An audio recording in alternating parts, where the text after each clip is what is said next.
Baik, Bapak Cawapres Pak Muhaimin, saya melihat ya di dalam visi misi Anda itu ada rayaan I-Core 45, efisiensi akan meningkat. Nah, Pak, kalau itu bisa dicapai seperti di tahun 89, 91, maka pertumbuhan ekonomi kita ini bisa mencapai 7% loh.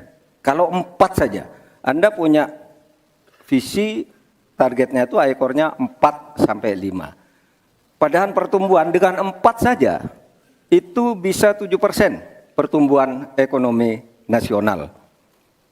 Sehingga dengan demikian saya kok jadi ingin tahu kenapa di dalam visi misi Anda tingkat pertumbuhan yang ditargetkan hanya 5 sampai 65. Kok tidak berani 7? Kalau 4 apalagi sampai 5 seharusnya berani sampai 7 selesai.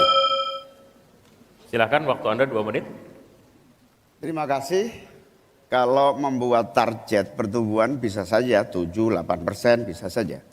Tetapi yang ingin kita wujudkan adalah pertumbuhan yang berkualitas dan inklusif. Di mana setiap pertumbuhan itu memiliki apa yang disebut sebagai dampak langsung di dalam penyerapan tenaga kerja, di dalam peningkatan pendapatan masyarakat, di dalam satu percepatan pemerataan pembangunan. Target 5,5 sampai 6% itu dengan kalkulasi agar kalau kita tidak terlampau realistis, kita khawatir ujung-ujungnya utang luar negeri lagi.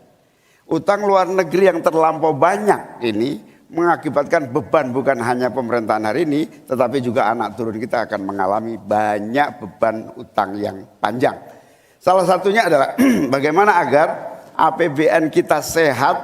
Sekarang saja presentasi 3.000 triliun APBN aja untuk membayar utangnya cukup tinggi. Sehingga mengurangi tidak kurang dari 20% APBN kita untuk membayar utang luar negeri. Sehingga target yang berjumlah 5,5% sampai 6,5% itu realistis yang akan tidak membebani bagi proses pembangunan kita di masa yang akan datang. Di sisi yang lain kita pasti tahu bahwa salah satu syarat-syarat pertumbuhan yang bisa sehat itu adalah apabila investasi yang masuk juga tidak menjadi beban baru bagi pembangunan nasional kita. Apa beban baru itu? Yaitu tingginya tanggungan bunga-bunga yang harus, terutama kalau utang G2G yang menjadi beban berat bagi APBN kita hari ini dan di masa-masa yang akan datang. Cukup Bapak. Baik, selanjutnya dipersilakan untuk Pak Mahfud MD untuk kembali menanggapi, waktunya 1 menit, silakan Bapak. Iya begini Pak, kami Ganjar Mahfud itu mentargetkan pertumbuhan ekonomi kita itu 7%. Itu hitung-hitungannya mudah. Tadi saya sudah sebut di pertama.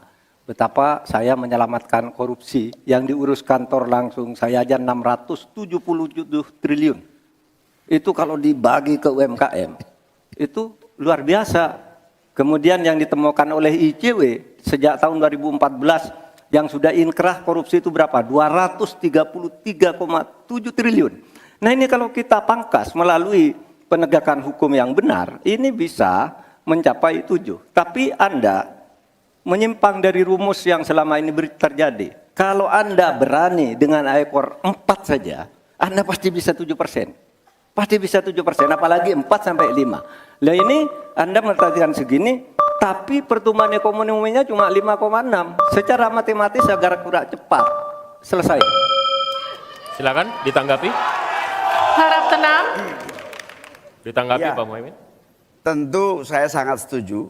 Bukan hanya pemberantasan korupsi yang membawa pemasukan bagi APBN kita, menjaga kebocoran APBN kita, tetapi juga pendapatan negara bukan pajak yang juga menjadi bagian dari andalan.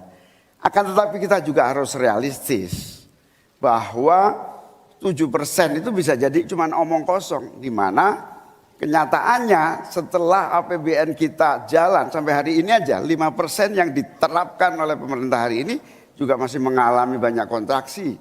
Dalam arti utang luar negeri masih menjadi andalan utama, sekaligus kita juga menyaksikan bagaimana 5% itu realnya di lapangan tidak sampai 5%. Sehingga saya khawatir kalau target 7% itu dipaksakan, ujungnya bukan pertumbuhan yang sehat tetapi pertumbuhan semu yang keropos.